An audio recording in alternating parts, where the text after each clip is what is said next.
Hello, everybody. I'm going to talk about modernism in English literature. As you can see, modernist period in English literature started in 1901 and ended in 1945. So 1901 is the time, is the date, is the year when the reign of Queen Victoria was over. So Queen Victoria was dead in 1901, and 1945 is the time, is the year when the Second World War ended. So that's basically the time frame for modernism. And after that, after 1945, critics put forward the idea that we have entered the postmodern era, postmodern literature. So let's start with some general definitions. So let me stress the difference between modernism and modernity. So these two are different things. So modernity is a kind of historical term, but modernism is an artistic term. So modernism is a term which is associated with the 20th century, okay, and the reaction against realism and romanticism in the arts. So like I have said, modernism is about arts and literature. It's usually it usually means the 20th century belief in the virtues of science, technology, and the planned management of social change. And also I can add that the modernist writers and modernist artists believed in the power of art to make things better. So what about modernity then? Like I have said, modernity is a historical term, and it refers to the period which started in late 16th and early 17th centuries until late 20th century. So it starts, as you can see, it starts with the Renaissance period, okay? And before that, there is pre-modernity. So for example, the Middle Ages, we can say, was pre-modern, so before modernity. Pre means before, and with the Renaissance, the European mindset entered modernity. Okay, and it's usually associated with capitalism. So Renaissance is also the time when capitalism began to take its roots. So let's talk about historical background. So in 1901, Queen Victoria dies, and between 1914 and 1918, we have the First World War. In 1929, we have the stock market crash in the United States. So the stock market crash means that people lost a lot of money, okay, in the stock market.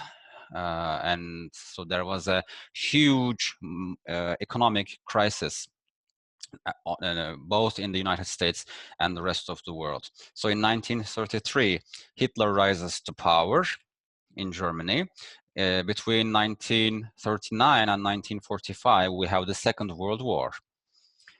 And in 1945, the atomic bomb is dropped on Japan, and the Second World War is over. Okay, so all of these events, actually, so the First World War, the stock market crash, Hitler, the Second World War, and the atomic bomb, they all created a disillusionment in people, a kind of anxiety in people. Okay, so people began to understand that with the push of a button, for example, with the atomic bomb, let's say, I mean, all humanity could be dead, or millions and millions of people could die in a single war.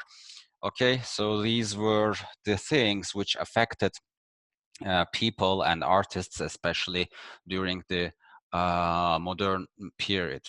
Okay, so modernists rebelled against the dictates of the academy.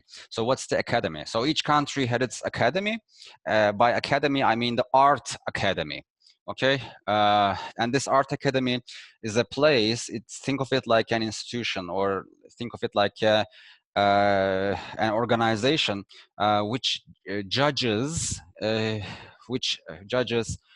art, okay, and artists. So they put forward certain rules, and they define what is proper art and what is not. Okay, so how can you define art, or how can you judge art? So would you regard, can we regard anything as art? Okay, so these were the questions that the academies throughout Europe, art academies throughout Europe, tried to define. So their job was to define the proper art. So yeah, so the academy saw its task as the education of artists in the practice of an idealizing art in the classical tradition. So on the right hand side, you find a painting. So this painting would, I mean, so this is the Victorian period. Okay, this painting is from the Victorian. I mean, the painter is not Victorian. I mean, the painter is not English, by the way. But in terms of English history, this painting falls into the Victorian period. So this is a painting which was painted under the influence of the academies, of the art academy. Okay, so therefore you can see that it has a certain beauty in it. But the modernists actually had a distrust for the academy. I mean, they wanted to be free. They thought that the academy actually limited their artistic freedom. So that's why they didn't paint pictures like this. They didn't paint pictures like the one that you see here. Okay, so they wanted to experiment with different types of methods, artistic methods, and also in literature as well, not only in arts but also in literature. Okay, so let's talk about modernist literature, because our topic is not art in painting in general, but our topic is literature. So modernist literature is a movement away from romanticism, Victorian trends in literature, and realism. So they are against all those previous literary movements or artistic movements. So they're against romanticism, they are against the Victorian beliefs. So what were the Victorian beliefs?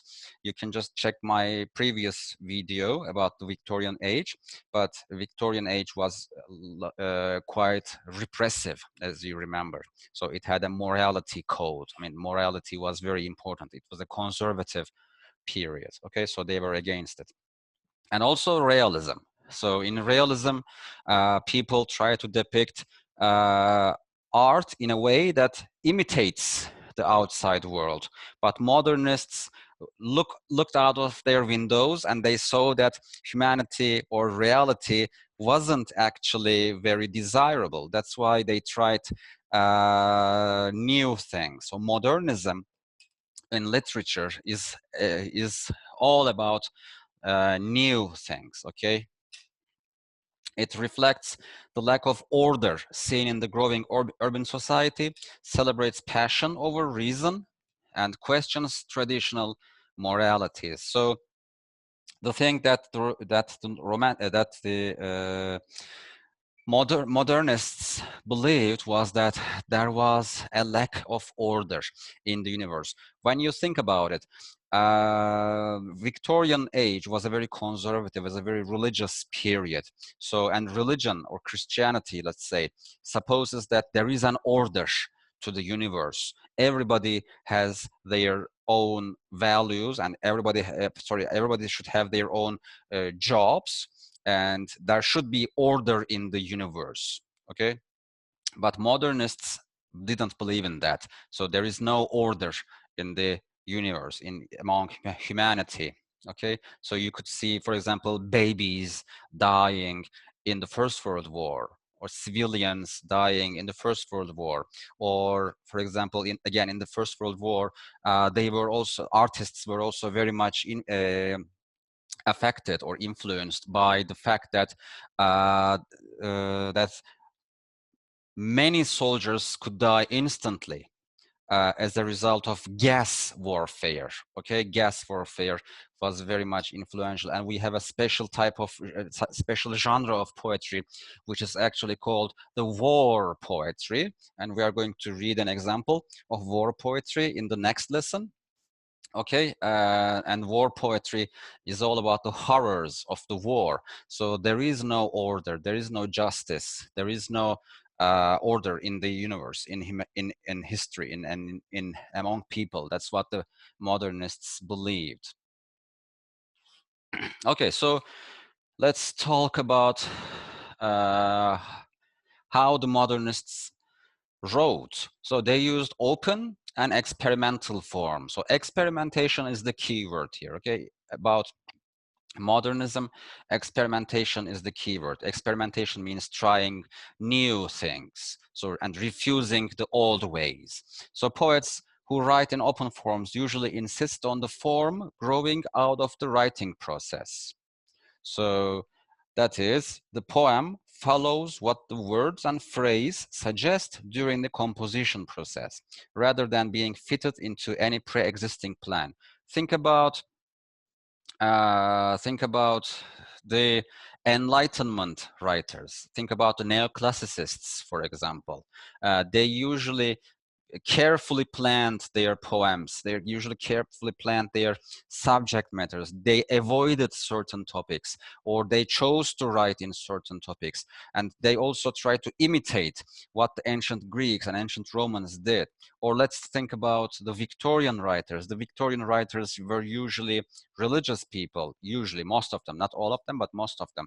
They were religious people, and they wanted to fulfill the expectations of the Victorian people. Therefore, there was a and there were some topics which they were not allowed to talk about, which they kept.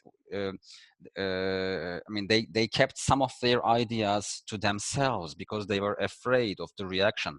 But modernists were different. So they didn't believe that certain forms should be followed, or they didn't believe that certain topics are only allowed to be used in literature. So everything is okay, everything is normal in terms of literature, according to the modernists.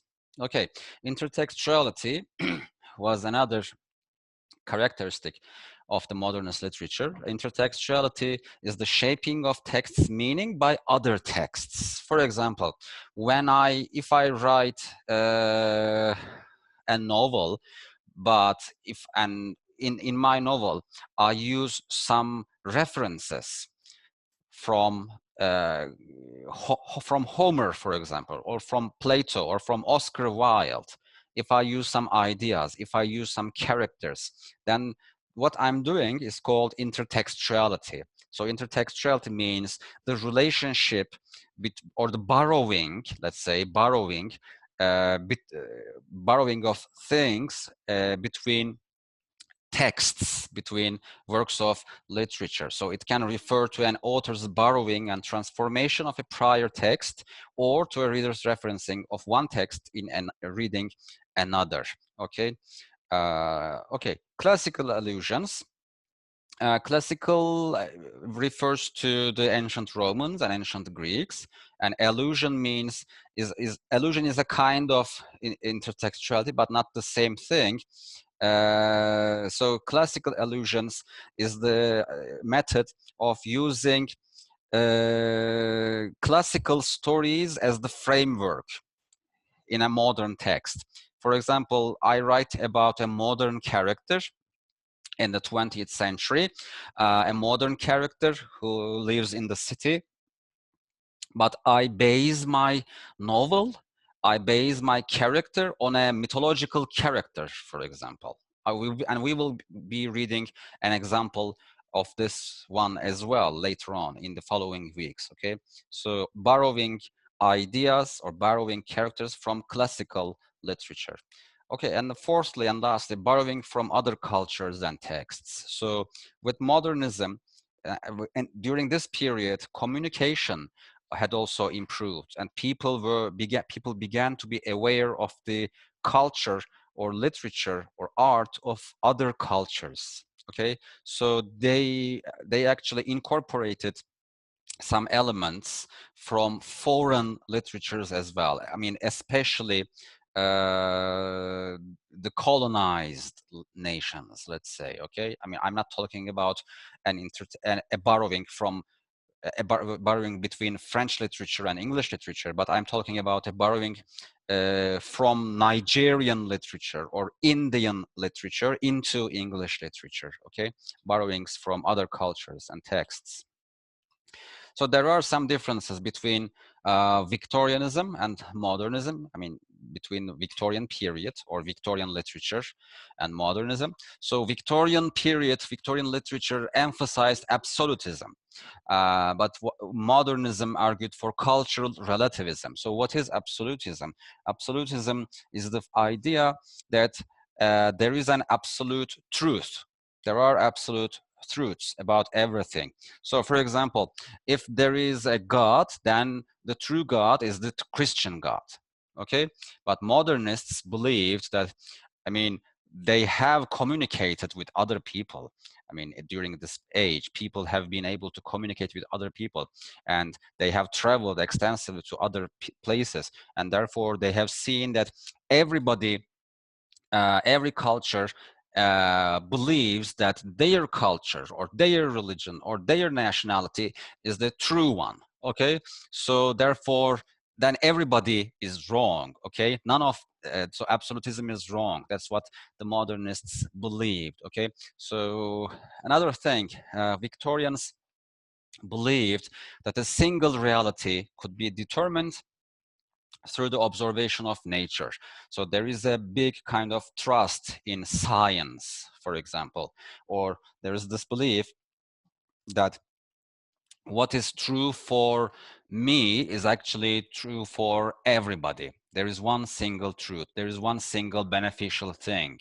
But modernists believed that people made their own meanings in the world. Okay, so for example, a Victorian writer or a Victorian person could believe that the business of a person, the job of a person in this world is to be is to take a test which is created by God. Okay, so my duty is to work in the factory, and my duty is to go to heaven in the end. But modernists believe that no, that's not true. I mean, that's not, I mean, you could believe that if you want to, but it doesn't make the only truth. Okay, so Victorians were actually kind of realist people, and they believed that that there is one true for everything, but modernists believed in experimentation and cultural relativism. So that's one of the that's some of the differences between them. So what are some differences between the Romantics and the Modernists? So the Romantics focused on the natural world, as you remember, as we have discussed previously. So natural world was very much important for them, and they didn't really care about, they cared about humanity, but their main focus was how humanity was destroying the natural world. But the modernists actually focused on how things like modern things like machinery, weapon, technology, and how they affect the society rather than the natural world. Okay, so the effects of humanity on natural world is in romanticism, but the effects of humanity on society, the negative effects, of course, in both of them. Romantics had an underlying belief, or let's say curiosity, in the supernatural world. So romantics usually believed in God, or let's say their own version of the God, not the Christian God, but they believed in a supernatural higher power. Okay, and they were also fascinated by supernatural elements in their poems, like ghosts or gothic elements, vampires, things like that. These were all romantic elements. But the modernists, on the other hand, they didn't really actually trust religion. Most of them didn't believe in any religion, or they didn't believe in the supernatural things. But they believed that the individual is the most is the most important, and the individual is the strongest power in the universe. Okay, so the romantics believe that nature or God is the strongest power, is the greatest power, but modernists believe that the individual, the person, is the greatest power in the world. Okay, but moving on. So romantics disregarded planning and the use of reason during creation of art. So if you remember, William Wordsworth defined poetry as the spontaneous overflow of powerful feelings recollected in tranquility. So they have to, romantics were spontaneous people. They did not believe in planning their literature, okay? And they did not believe in reason, but instead they believed in imagination, okay? But on the other hand, romantics, they really cared about their form, okay, and their content. They were experimental, but they used planning. But romantics did not use planning. Because, I mean, modernists valued art above everything else. So according to modernists, art is going to save the world, or art is the only meaningful thing in the universe, okay? Romantics praised the ordinary man and used heroes who independently served the greater good of humanity.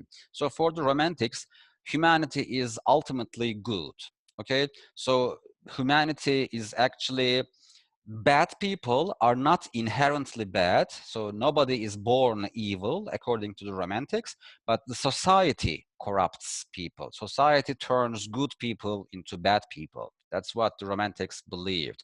And they also praised the ordinary man. And for example, almost all romantics or romantic poems or romantic literature are about ordinary people, not about kings. About peasants, for example.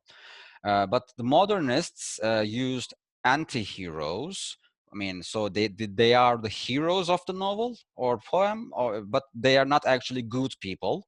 Okay, they are not really evil, but they are not also, they are not good people. Okay, anti-hero who struggle to make anything meaningful. So in romanticism, we have characters who fight for humanity and who are doing a meaningful thing. But in modernism, we have anti-heroes who struggle to make anything meaningful. Okay, value differences in the modern world, according to modernists. So the pre-modern world, okay, let's say the people in the pre-modern world believed that the universe, that there was an order to the universe. There was a meaning to our existence. They were usually optimistic.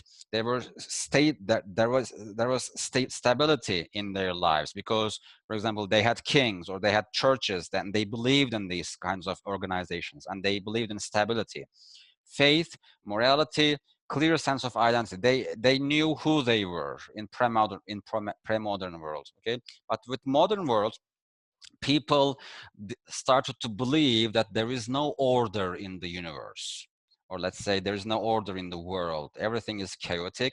There's no meaning to our lives. I mean, why do we even live? Okay, what's our purpose in this life?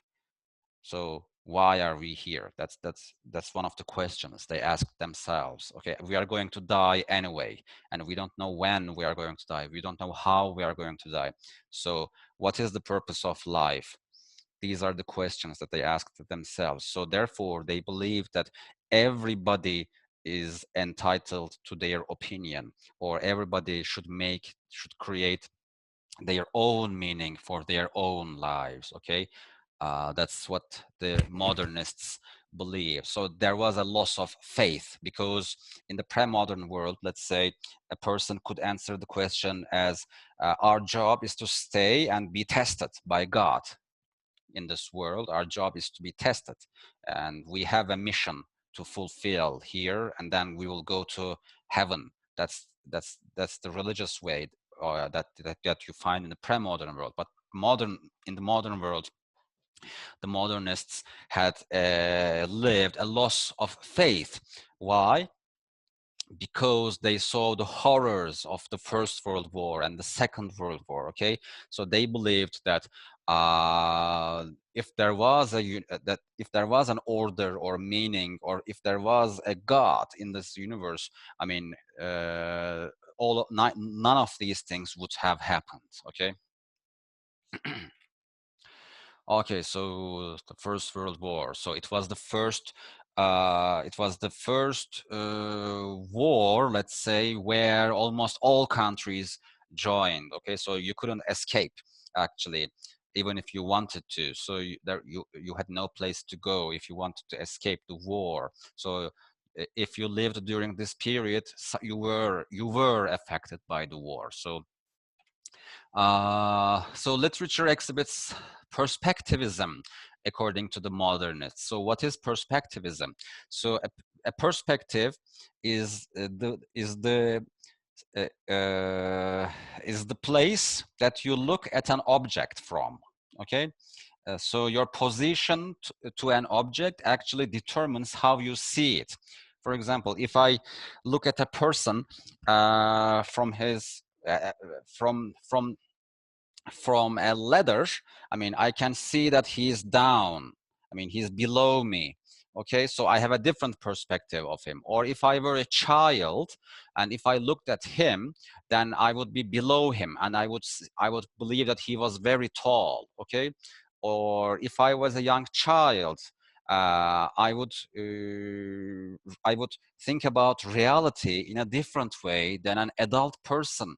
I would be very naive and childish. So that's my perspective.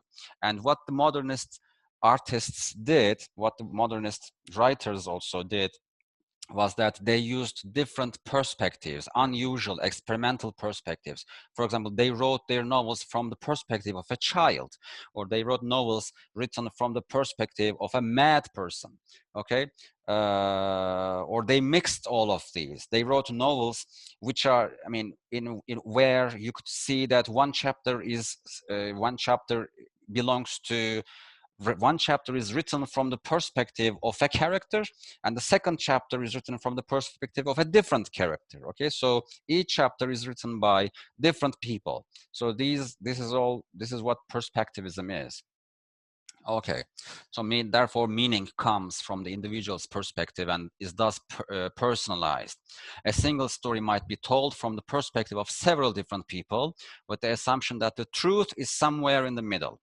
Okay, so when you create this many characters in a single plot, in a single story, then then you can ask the question, I mean, which character is experiencing the true story? Okay, so therefore none of them are actually experiencing the true story, or there is a truth, but it's something in the middle. Okay, another very interesting method that modernist writers used was stream of consciousness. So stream of consciousness is a method which portrays the characters' inner monologue. For example, when I think about what I did today at job, I mean at school, when I think about my past day, I don't usually create meaningful sentences, right? So if I'm telling what I lived today to a different person, then I use logical grammatical sentences. But if I'm just thinking about what I did today, and if these things are in my mind, then I don't need meaningful sentences. There are just flashes of ideas appearing in my mind. We don't think in sentences. we speak in sentences. And the stream of consciousness actually imitates this thing. I mean, the stream of consciousness imitates the way that we think to ourselves. For example, one of the most famous examples of stream of consciousness is found in Ulysses. Ulysses is a very long and very important and very famous novel written by James Joyce. James Joyce is an Irish modernist writer. And so this is probably the most famous example of stream of consciousness. So like I have said, Ulysses is a very long novel, but it tells about the story of a day in the character's life. Okay, so the whole story takes place in a day, but it's hundreds of pages long. All right, so in this last chapter, Molly Bloom is one of the minor characters. Actually, the final chapter is again hundreds of pages long, but there are only 3 sentences. So how is that? Because it's written in the stream of consciousness method. There are no punctuation marks in this chapter, but there are only 3 separate paragraphs, but they're quite long. They're pages and pages and pages long. Okay, so and this is the ending of the novel. So this is Molly Bloom. Molly Bloom is the wife of the main character, and at this point in the story, Molly Bloom is in bed with her husband, and she is thinking to herself. So she says, "I was a flower of the mountain, yes, when I put the rose in my hair like the Andalusian girls used, or shall I wear a red? Yes, and how he kissed me under the Moorish wall. And I thought well him as another, and then I asked him with my eyes to ask again yes. And then he asked me, would I yes to say yes, my mountain flower? And first I put my arms around him, yes, and drew him down to me, so he could feel my breasts, all perfume, yes. And his heart was going like mad, and yes, I said yes, I will, yes." So that's how the novel ends. But of course, before this part that you have just read, there's a whole wall of text. Okay, so I have just chosen only a couple of lines here. So this is, like I have said, Molly Bloom is in bed making love to his husband, but at the same time there are some ideas going on in her mind. So what she imagines here, what she remembers here in this text, is the day that her husband proposed to him. Okay, as she is having sex with her husband, she is remembering the day that her husband proposed marriage to her. So I was a flower of the mountain, yes, when I put the rose in my hair like the Andalusian girls used. Shall I wear a red? Yes. So these are all the ideas that the thoughts that she had as her husband was proposing to him. I thought well him as another. So as you can see, there is no grammatical correctness in any of these things, but just flashes of ideas appearing. First, I put my arms around him, yes, and drew him down to me, so he could feel my breasts, all perfume, yes, and his heart was going like mad, and yes, I said yes, I will, yes. So as you can see here, the yes word, the word yes is repeated a lot of times. And so when her husband proposed to him, she actually answers with yes, I will marry you. So that's why there are so many yeses in this paragraph, in this part. Okay, so the yes actually refers to her memory that she said, I mean, after her husband proposed to him. But like also I have said that they were in bed and they are making love to each other, and also that's why she is saying yes, yes, yes all the time. Okay, so because she is excited, that's why also she is saying yes. So as you can see, this type of paragraph, this type of narration technique would be unimaginable during Victorian period, okay? Because, and the thing about the modernist writers was that they didn't care, okay? They didn't care if they were understood. So many of the modernist novels, texts are almost, I mean, they are almost impossible to be understood by average people. They are quite difficult to follow. They are quite difficult to understand. But why? As James Joyce, for example, said when he was writing Ulysses, he said, "I'm going to write such a novel that critics will be discussing it even hundreds of years later." Okay, that's why he puts many classical allusions, many elements of intertextuality. So they modernists usually write for educated people. Okay, so modernists think that I am the writer and this is my book. I have written it and it has one meaning. And if you are clever enough, if you're educated enough, then you can understand my work. All right. So this is the modernist way of thinking about literature. So I don't care if you don't understand my work, then get yourself educated. Okay. And this work is written by me and it has only one meaning. This part is also important because this is what separates modernists from the postmodernists. Okay, so my work has a meaning is the thing that modernists say, but the postmodernists say my work has no meaning. The only meaning that this book has is created by the reader. All right, so emphasis. So let's sum up. Let's conclude. They have an emphasis on the experimental. Art is an artifact rather than reality. An artifact is a work of art, okay? And artists are like artisans. For what's an artisan? An artisan is somebody who creates a work of art. For example, a jeweler is an artisan, okay? In Turkish, we call them esnaf, probably.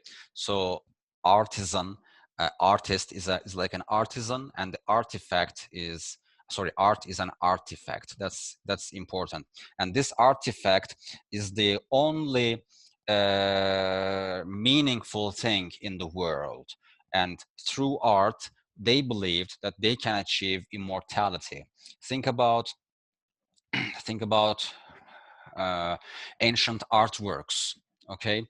Ancient artworks, they have survived for hundreds of years. Or for example, if you think about the works of ancient Greece or ancient Egypt, for example, they have survived for thousands of years, right? So therefore, art is the only thing that stays alive after us. Therefore, art is the only permanent thing, according to the modernists. All right. They organized their works non-sequentially, which means that they didn't have their stories or their novels usually didn't have a beginning, a middle, and an end. Okay, so there was no sequence. I mean, there were flashbacks, for example, the common use of flashbacks.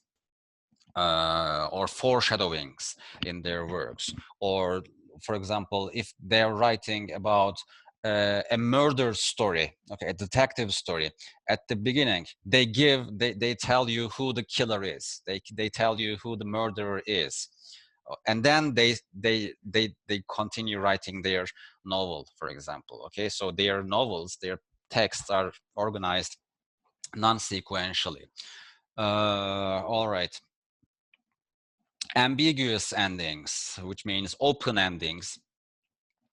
So that, which means that you could comment or you could interpret how the story ended in multiple ways. So we don't learn. I mean, if the murderer is found, or if the child is saved, or if the guy and the girl get married, okay, we don't know that at the end of the novel. We never learn that. It's open to our interpretation. elevation of art over everything else. I think I have talked about this, because art is the only thing that stays in this world. I mean, morality, for example, morality is usually, not always, but usually, immorality is tied to religion. And throughout human history, different religions have existed and forgotten. Okay, so morality and their moral rules are also forgotten as well. So therefore, morality is not permanent. Religion is not permanent. Who knows? 1,000 years of later, who knows? In 1,000 years, what kind of religions will exist in the world? Okay, so therefore, morality, religion, money, or our values are not permanent, but only art is permanent. And they believed in the avant-garde, which meant that they were alienated from social reality. And finally, so this is a quotation from James Joyce. So that's another novel of him. Apart from Ulysses, he is also very famous for A Portrait of the Artist as a Young Man. In this novel,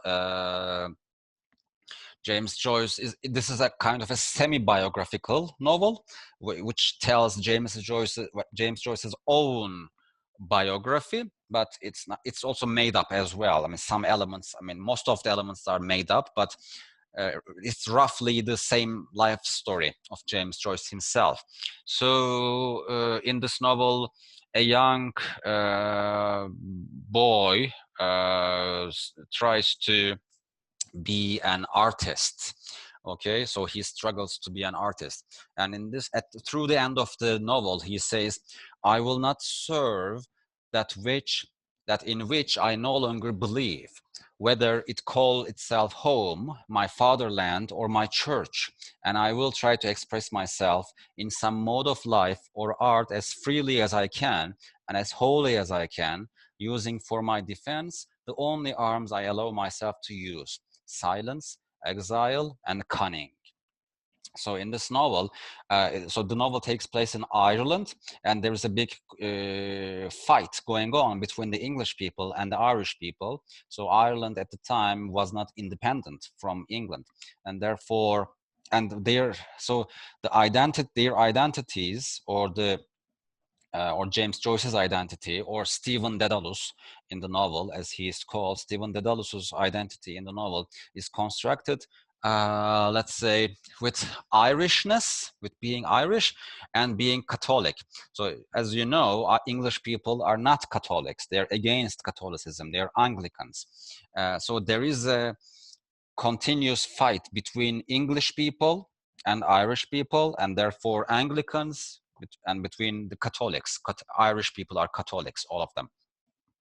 But James Joyce is different. I mean, so you have to pick a side. You have to be Irish. You have to support the Irish independence. You have to support the Catholic Church, even if you don't believe in Catholicism, even if you don't believe in nationalism. So these are some of the questions that Stephen Dedalus, the main character in the novel, experiences. Okay, so at the end of the novel, he finally breaks free of these bounds that he feels bound to. And he says, I'm not going to serve any of these things. I'm not going to serve my family. I'm not going to serve my country. I'm not going to serve my church. I will try to be as independent as possible. Okay. So I know that that's not enough to understand a literary period, but I also know that it's impossible to understand a literary period without reading some works written during this period. You cannot understand modernism, or you cannot understand the Victorian period only by listening to a presentation. You have to read some examples. You have to read some works, and we will try to do that in the following weeks. I'm also going to be putting another video, or let's say not a video, but a podcast, okay, this week. So it's from BBC, and people on this podcast are discussing modernism or literary modernism, let's say. Okay, so if you find the time to listen to it, you can actually. Okay, so again, like usual, if you have questions to ask me, you can send me an email. See you next week.